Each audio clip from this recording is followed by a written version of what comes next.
بيبدأ الفيلم في مستشفى مع طفلين من ذوي الاحتياجات الخاصة وهما مايكل ومايلو، واللي بيكون عندهم مرض اسمه التخثر، وده بيكون عبارة عن مشكلة في الحمض النووي وعايشين على الدم الصناعي. وفجأة بيفقد مايلو الوعي، وده لأن الجهاز اللي بيدخله الدم الصناعي بيتعطل فجأة. فبينده مايكل على الممرضة لكن محدش بيرد عليه، فبيحاول يصلح الجهاز بنفسه وبينجح انه يصلحه. وبيكون الدكتور مبهور جدا من اللي عمله، ده لأن الجهاز اللي هو صلحه عايز فريق كامل من الأطباء عشان يصلحوه، وهو قدر يصلحه بقلم الرصاص. وبيعرض عليه الدكتور انه يدخله مدرسة للأطفال الموهوبين، فبيوافق مايكل وبيعدي الوقت وبنشوف مايكل وهو بيتكرم، وده لأنه قدر يطور الدم الصناعي بشكل كبير. وبيكون مايكل شغال في نفس المستشفى اللي كان موجود فيها زمان، وبنعرف انه طول الفترة دي شغال على علاج لحالته، ومع العلم انه قدر يطور الدم الصناعي لكن لحد دلوقتي ملقاش علاج لحالته. وفي الوقت الحالي بيكون شغال على مصل مركب من لعاب الخفافيش، وده لان نوع الخفافيش اللي معاه بتتغذى على الدم البشري وهو بيتغذى على الدم الصناعي، فبالتالي هو لو قدر يمزج حمضه النووي مع لعاب الخفافيش هيقدر يعمل مصل مضاد للتخثر. فبتقول له الدكتوره اللي معاه ان المصل ده ممكن يكون خطر على البشر، فبيقول لها ان العلم دايما بيتطلب مجازفه وبينتهي من صناعه المصل. فبيجربوا على فار وفجاه بيموت الفار، فبيحس مايكل بالاحباط وبيكلم المختبر وبيبلغهم بفشل التجربه. وبعد شويه وقت بيلاقي الفار رجع للحياه مره تانية، فبيقرر يسيبه 3 ايام تحت التجربه. وبياخد مايلو وبيقرروا يتمشوا شويه في الشارع، وبيكون مايلو محبط جدا وبيقول انه طول حياته بيقرا عن قصص الحب، لكن اللي زيهم شكلهم مش من نصيبهم يعيشوا قصه حب زي باقي الناس الطبيعيه. فبيحاول مايكل يخفف عنه وبيتريق على كلامه وبيهزروا سوا. وبعد ما بيقعدوا بيقول مايكل ان المصل اللي شغال عليه نجح من الناحيه التجريبيه، لكن من الناحيه الاخلاقيه فهو مشكوك فيه. وبيكمل وبيقول ان تمن الدواء ده غالي جدا، وده لانهم بدل ما يتغذوا على الدم الصناعي ممكن يتغذوا على الدم البشري بعد كده، ودي اكتر حاجه هو خايف منها ومش عارف ايه المضاعفات اللي ممكن يسببها المصل. وبيسيبه وبيرجع على السفينه عشان يشوف نتائج البحث، وهناك بيلاقي الخلايا مستقره، فبيفرح جدا وبيقرر يجرب المصل على نفسه. وبمجرد ما بتحقنه مارتن بالمصل بيفقد الوعي. وبعد شويه وقت بيرن جرس الانذار اللي في الغرفه، وبتروح مارتن مع الحارس عشان تشوف اللي بيحصل، لكنها ما بتلاقيش مايكل. وفجاه بيظهر وهو في سقف الغرفه وبيكون شكله متغير وكانه خفاش، ولما بيشوفه الحارس بيستدعي كل الحراس وبيضرب عليه نار، لكن مايكل بيكون سريع جدا وبيهجم عليه. ولما بتشوف مارتن اللي بيحصل بتخرج من الغرفه وبتقفل الباب. ولما بيشتغل جرس الانذار بيتألم مايكل جدا وبيقدر يكسر ازاز الغرفه وبيخرج منها. في الوقت ده بيوصلوا الحراس للمكان وبيهاجموه، وبيقدر مايكل يخلص عليهم كلهم ما عدا مارتن واللي بتكون فاقده للوعي، ده بعد ما حارس من الحراس خبطها بالغلط. وبعد شويه بيفوق مايكل وبيرجع لحالته الطبيعيه لكنه ما بيكونش فاكر حاجه. فبيشوف اللي حصل في كاميرات المراقبه وبيمسح كل تسجيلات المراقبه، وبيبعت رساله استغاثه بيطلب فيها المساعده. وتاني يوم بتوصل الشرطه وبيحققوا في اللي حصل، وبيلاحظ المحقق ان كل الجثث تم امتصاص دمها. وبتاخد الشرطه مارتن على المستشفى، وهناك بيروح مايكل عشان يطمن عليها، وفجاه بيحس بالتعب فبيروح على المختبر وبيقفل كل الكاميرات، وبيفضل يتسند لحد ما بيوصل للدم الصناعي. ولما بيشربه بتتحسن حالته بشكل رهيب بعد ما كان مش قادر يقف حتى. وبعدها بيظبط الوقت عشان يعرف هو محتاج دم كل قد ايه. وبيقول مايكل ان الخفافيش لو حد قرب عندها بتهاجمه فورا، لكن هو لما دخل عند الخفافيش كانت بتلف حواليه وكأنها بترحب بيه. وبيكمل وبيقول ان هو كمان كان مرتاح جدا وسطهم وكأنه واحد منهم. وبيعدي الوقت وبيوصل مايلو عند مايكل، وهناك بيكون مفعول الدم خلص وبتتدهور حالة مايكل بشكل رهيب، فبيطلب منه يجيب دم من البراد بسرعة. ولما بياخد مايكل الدم بيرجع لحالته الطبيعية مرة تانية. وبيلاحظ مايلو انه مايكل بقى قوي جدا فبيهنيه، ده لانه فاكر ان التجربة نجحت. فبيقول له مايكل انه ارتكب خطأ فظيع، فبيرد مايلو وبيقول له كلنا بنغلط، وبيطلب منه المصل. وبيرفض مايكل يديهوله وبيقول له ان دي لعنة وانه مش عارف يتحكم في نفسه، وانه لو احتاج دم ممكن يقتل اي حد عادي، وبيترجى يمشي من هنا لان المكان مش امان. لكن مايلو بيرمي كل ده ورا ظهره وبيتهمه بالانانية، فبيزعق له مايكل وبيطلب منه يمشي من المكان. وفي حتة تانية بيروح المحقق عند مارتن وبيحقق في اللي حصل، لكن مارتن بترفض تعترف على مايكل وبتقول له انها مش فاكر حاجة، وده لانها معجبة بيه. وبنروح لممرضة في نفس المستشفى، وفجأة بتحس الممرضة بحركة غريبة وراها فبتجري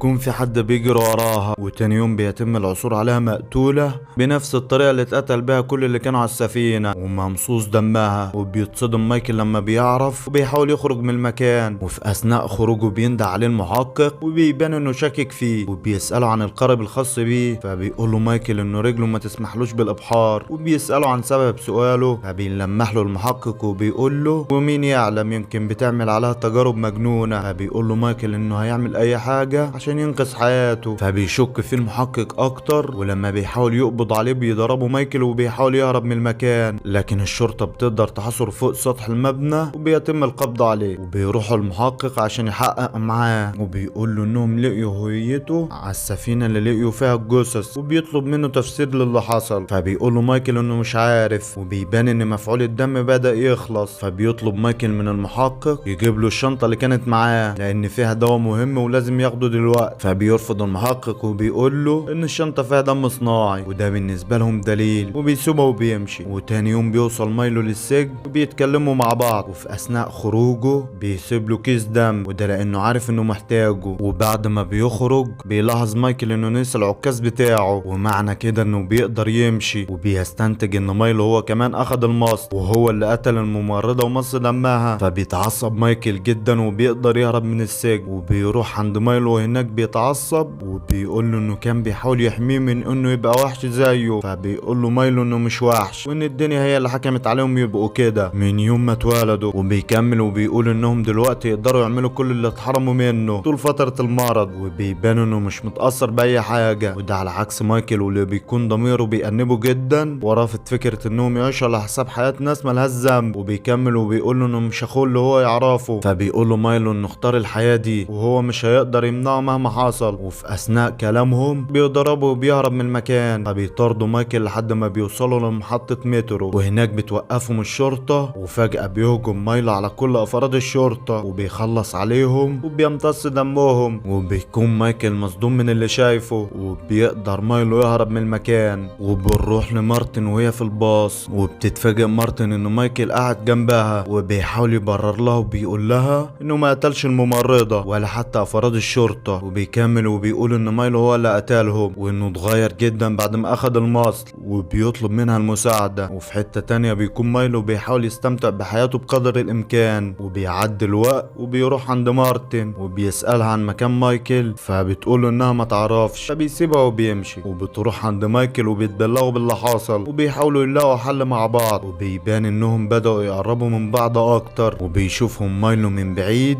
وتاني يوم بتلاقي الشرطة جثة جديدة في الشارع، ولما بيفرغوا الكاميرات الموجودة في المكان بيلاحظ المحقق ان ده مش مايكل. وبتبدأ الاخبار تتكلم عن عدد الجثث اللي بتزيد كل يوم، وبيكون مايكل هو المشتبه الرئيسي في كل الجرائم. لكن كاميرات المراقبة صورت شخص تاني بيقتل بنفس الطريقة، وبتحذر الاخبار المواطنين انهم يفضلوا جوه بيوتهم لحين القبض على المجرم الحقيقي. وفي الوقت ده بيكون الدكتور نيكولاس مع مايلو في البيت، ولما بيحاول الدكتور ينصحه ان اللي بيعمله ده غلط بيتهمه انه بيفضل مايكل عنه وبيخلص عليه. وفي الوقت ده بيكون مايكل فقد الامل انه يلاقي علاج لحالتهم، فبيصنع سم مركب من سم الخفافيش وحمضه النووي، وبيقرر انه يخلص على مايلو الاول وبعدها يخلص على نفسه، وبكده يكون قدر يحمي الابرياء منهم. ولما بيوصل مايكل عند نيكولاس بيكون لسه ما ماتش، وبيقول له انه لازم يوقف مايلو، وبتكون دي اخر حاجه بيقولها وبيموت. فبيتعصب مايكل جدا وبيعرف ان مايلو هو اللي عمل كده. وفي الوقت ده بيكون مايلو وصل لمارتن هي كمان، وبيحس بيهم مايكل فبيتحرك على مكانها فورا. ولما بيوصل هناك بيكون فات الاوان، وبيلاقي مارتن على الارض وجروحها عميقه جدا وبتموت بين ايديه. فبيتعصب اكتر وبيحزن عليها جدا. وفي الوقت ده بيوصل مايلو للمكان وبيستفزه اكتر، وبتدور بينهم معركه بيكون متقدم فيها مايلو، وده لان مايلو بيكون امتص دم بشري كتير، ده على عكس مايكل اللي رفض الفكره. وبيقدر مايلو يضرب مايكل، وقبل ما يموته بيقول له ان هو اللي بدأ وهو اللي صنع المصل وهو اللي خلاهم كده. فبيصرخ مايكل بصوت عالي، وفجأة بتيجي مجموعة كبيرة من الخفافيش وبتهاجم مايلو، وكأن مايكل بعت لهم إشارة استغاثة. وبيقدر مايكل يخلص على مايلو أخيرا وبيخلص العالم من شره. وفي آخر الفيلم بنشوف مشهد لمارتن وبيبان إنها اتحولت زي مايكل، وبينتهي الفيلم. يا ريت لو عجبك الفيلم ما تنساش تعمل لنا لايك على الفيديو واشتراك في القناة وتفعل زر زر الجرس عشان يوصلك كل جديد. سلام.